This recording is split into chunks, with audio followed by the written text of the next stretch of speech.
Hi everyone, and welcome to the inaugural episode of Sunday Morning Manager, coming to you on Wednesday.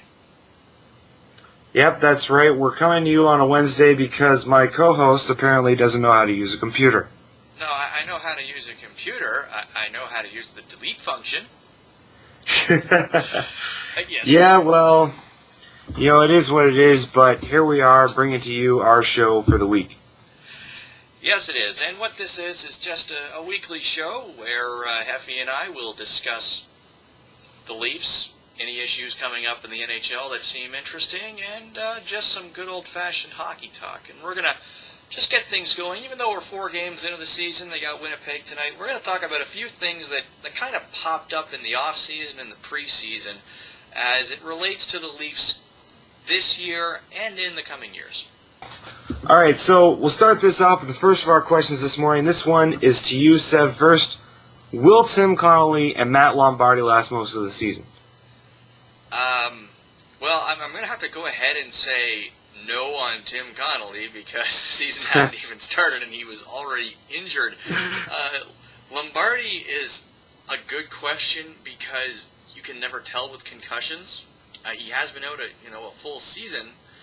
He might be 100%, but the problem is every time you get a concussion, it's easier to get another one. So I honestly can't say. What I will say is this. Tim Connolly always seems to be good for one freak accident a year that costs him 15 to 20 games. So if we get this out of the way now, I'm happy with it. So I'm obviously Connolly's not going to make the full season. Lombardi is iffy because of the concussion, because of the severity of the concussion. But honestly, when you look at both of these players, if we got 60-odd games out of both of them, I would consider that a small victory. Yes, I think I agree with you. Now, when Connolly was missing, the first however many games he's going to miss, this basically, my worst fears came true. Because the reason I didn't like this guy was because of this.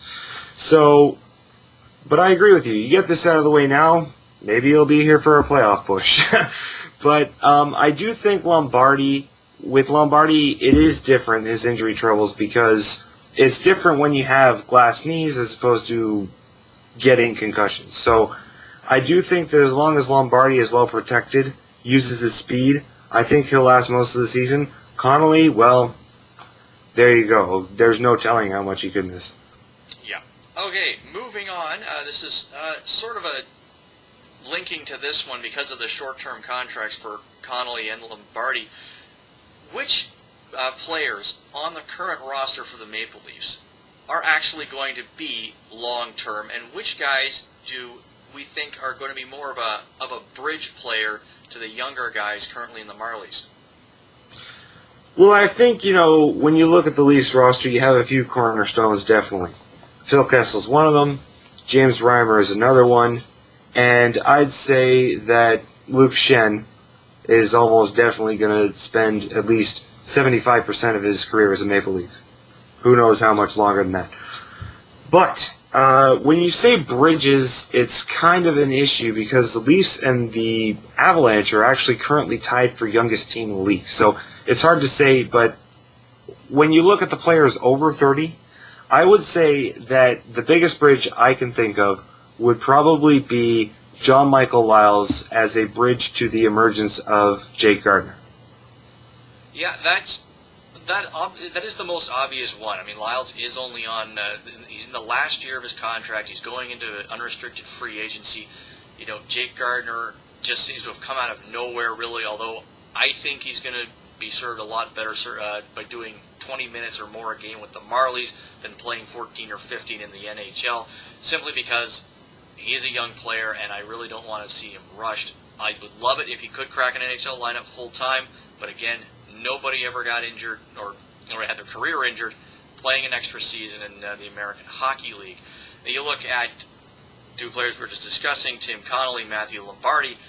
These are also guys that you could view as bridge players to a lesser extent, only because I think that if he hadn't been injured in preseason, Nazem Kadri would be on the roster now. Joe Colburn's another guy you could look at as, a second to maybe a third line kind of center, depending on what Toronto needs at the time. But, those are the really more obvious ones, I think. The thing about Connolly is that I don't know if he's actually a bridge so much as a fill-in so we can trade for a more legitimate guy. Because the question with Nazem Kadri and Matt Fratton and guys like that is, we don't know how they're going to develop. So we don't know if they're going to be number 1 center material or number 2 or 3 center material. So Connolly could be a bridge, but it all depends how the prospects pan out. Okay, moving on to the third question we got on the docket today. Will the MacArthur, Grabowski, Kuhlman line match the production they had from last year? Will we see a drop-off? Will we see an improvement? Yeah, now this one, of course, is a bit of a source of contention between Hef and I, but that's okay. I think that they're going to do better, albeit slightly better. I'm not talking, 40 goals for Kuhlman or anything like that. I just think that because they're going to have a full season together, everybody, you got to remember, they were not actually put together as a regular unit last year until around mid-December. I think a full season together is going to help. So I'm thinking that Kuhlman can hit 30 again. Grabowski had 29 last year. I don't see him having any trouble hitting 30 this season. I can see MacArthur hitting 20 this season, if he starts scoring anytime soon. And I could easily see 60 points for each of these guys. I'm thinking they're going to do better. I think it's not going to be a massive improvement, but I do think that we are going to see 60-odd points out of all 3 of these guys. I can see that happening, but I'm going to disagree with you here and say that we're most likely going to see a bit of a drop-off. I'm not talking about a massive drop-off where each of these guys, get 10 points a season. But the problem is that last year, the biggest stats that these guys had was surprise. So, now that the league has sat up and taken notice of these guys as one of the most productive second lines in the league last year, I think they're going to see a lot more of the team's best defensemen, a lot more, strategy planned around them.